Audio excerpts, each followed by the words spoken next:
Hello, welcome to my channel once again. It's been a while though.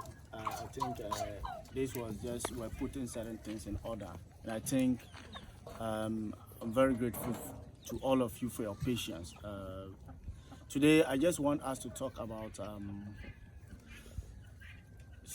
just want us to talk about something brief, just brief. Because I want to link up the governance we have in Africa currently to what happens in the past. That is, we had something we call the indirect rule in the past. Now, why I am doing this video is very simple. I want us to look at certain two things. There is a trend that we are now going as African leaders, which is very, very bad, and that needs to be corrected. Now, before this, the white people were able to control us. They ruled us through our traditional chiefs, and that was what they termed as the indirect system of governance. Now, this indirect system of governance was introduced in Nigeria by Sir Lord Lugard, which was later brought to Ghana. Now, what happened was that they decided to rule us through our local chiefs. Now, they realized that the African leaders, the African people, actually had much respect for their leaders. They actually held their leaders in high esteem, and they were respected. They were seen as incarnation of the gods, so they were given much respect.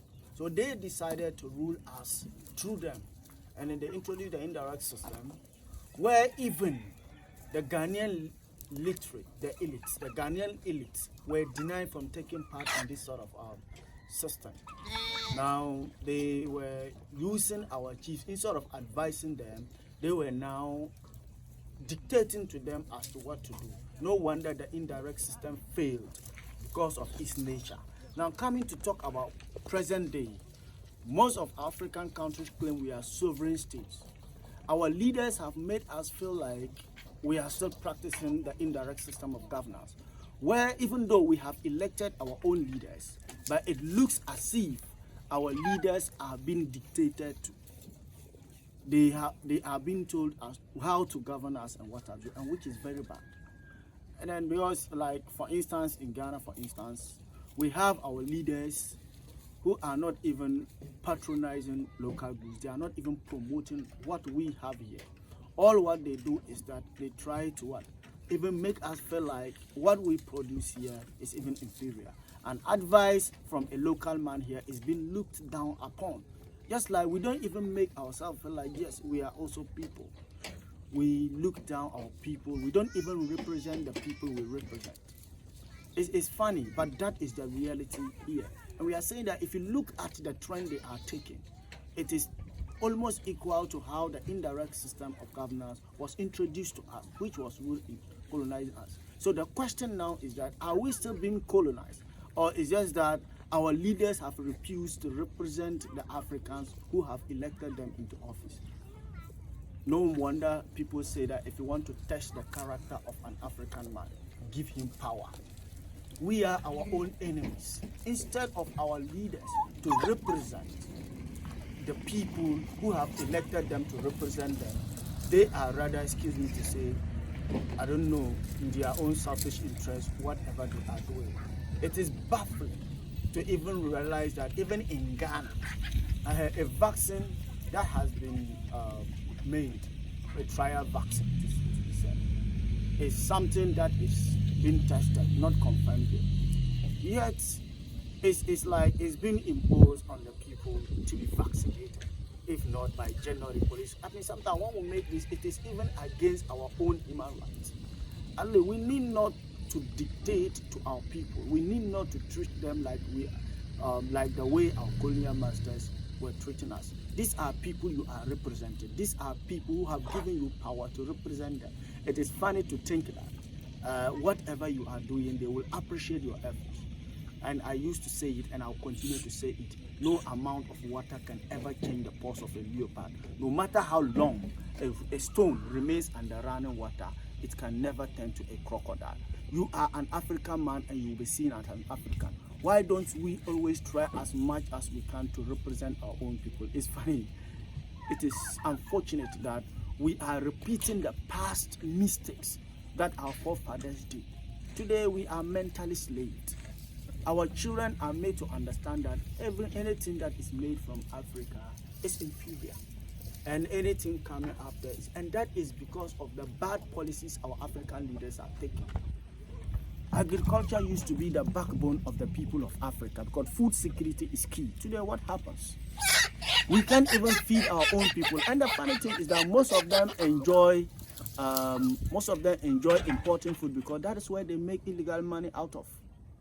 So we are saying that in the indirect system, our chiefs were being ruled through our chiefs, where they have been dictated to us to what to do.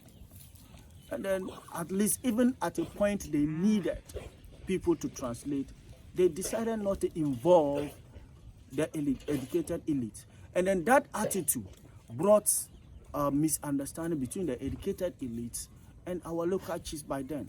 Today we are seeing that the people who have elected our African leaders felt like we are not being represented as people.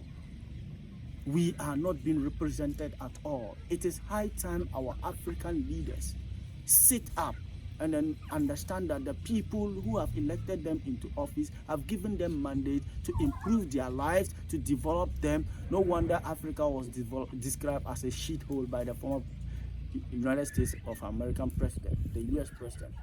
There is a shithole in a sense that we are sitting on resources, yet we are not benefiting. The people are wallowing in abject poverty, yet our people are going around country, traveling from one country to the other. It's unfortunate, even to the extent that people don't even believe in their own system.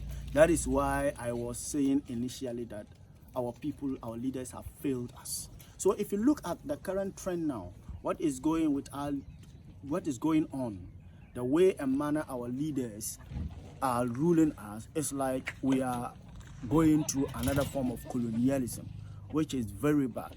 We as African leaders need to represent Africa. At least we should always take into consideration the views of the people. We need not to try as much as we can to impose our decisions on them. We need not to oppress the people, because when you oppress the African people, they will resist the oppressor's rule. It is high time our leaders understand that the youth in Africa is beginning to lose hope in the way and manner the African leaders are leading us.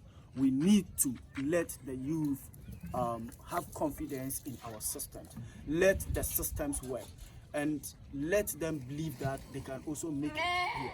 So many things are happening in Africa, and sometimes when you blame people for it, our leaders who are supposed to give us ideas, who are supposed to lead us to achieve something, are rather killing us the more.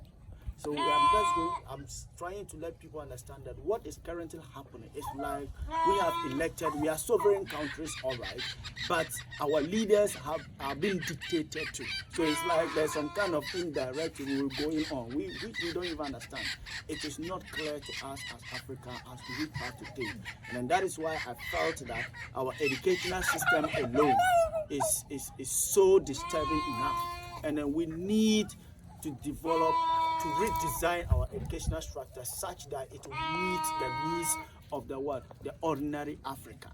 It will meet the needs of the ordinary African, and we need not to be insensitive to the plight of the ordinary African. You are leaders because they have made you so. So you need to respect them, and you need to listen to them, and then you need to abide by what we actually want you to do for us. Not to be doing things in a way we don't like it. On this note, I just want to urge the African youth to sit up, develop ideas, and no matter how long the night is, the day will surely come. Our time will soon come. And I also want our leaders to know that let Africa remain Africa, not imitated Europeans. We have to sit up, we have to work hard, and we have to develop something. We need not to be colonized once again.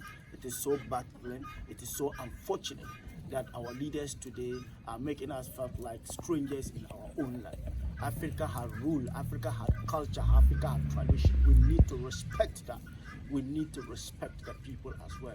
There used to be the saying that if you sell yourself so cheap, they will buy you on credit. Let not sell ourselves so cheap so that we'll be bought on credit. Thank you very much for watching this.